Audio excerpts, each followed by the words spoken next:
থেকে এই মুহূর্তের বড় খবর, সন্দেশখালীতে ১৪৪ ধারায় স্থগিতাদেশ এবং রাজ্যের বিরোধী দলনেতা শুভেন্দু অধিকারীকে সন্দেশখালী যাওয়ার অনুমতি। তবে কোথায় যাবেন তিনি ৩ ঘন্টার মধ্যে তা জানাতে হবে। ৩ ঘন্টার মধ্যে শুভেন্দু অধিকারীকে জানাতে হবে ঠিক কোন জায়গায় তিনি যাবেন সন্দেশখালী। আর সন্দেশখালীর ১৪৪ ধারায় ৭ দিনের জন্য অন্তর্বর্তী স্থগিতাদেশ দিল হাইকোর্ট। সন্দেশখালীতে জারি হওয়া যাবতীয় ১৪৪ ধারায় স্থগিতাদেশ থাকছে ৭ দিনের জন্য অন্তর্বর্তী স্থগিতাদেশ এবং ৭ দিনের মধ্যে বসিরহাটের পুলিশ সুপারের রিপোর্ট তলব করা হলো। ১ ফেব্রুয়ারি থেকে সব ক্রিমিনাল মামলার তথ্য তলব করা হলো।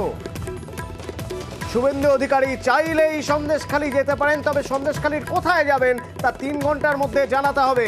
অন্য প্রতিনিধি আমার সঙ্গে রয়েছেন হাইকোর্ট চত্বর থেকে। হাইকোর্ট থেকে কি খবর, কি নির্দেশ এসেছে? অন্য দেখো, বিচারপতি কৌশিক চন্দ্র স্পষ্ট জানালেন, কার্যত রাজ্যের সমালোচনা করে জানালেন যে ১৪৪ ধারা ফৌজদারি কার্যবিধির ১৪৪ ধারা প্রয়োগ করে কোনো নাগরিকের প্রবেশ আটকানো জায়গায় কোনো জায়গায় আটকানো যায় না।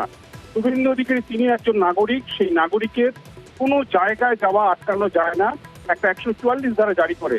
তার থেকেও যেটা বিস্ময়কর, যেটা আদালত বিস্ময় প্রকাশ করেছে, যে ১৩ই ফেব্রুয়ারি বিচারপতি জয় সেনগুপ্ত সন্দেশখালী পুরো ব্লকে ১৪৪ ধারা বাতিল করার নির্দেশ জারি করলো, সেদিনই নতুন করে ১৯ জায়গায় ১৪৪ ধারা জারি করলো এবং নতুন কোনো পরিস্থিতি পর্যালোচনা বা পরিমাপ বা জরিপ না করি কার্যত কাট কপি পেস্ট এটা হতে পারে না।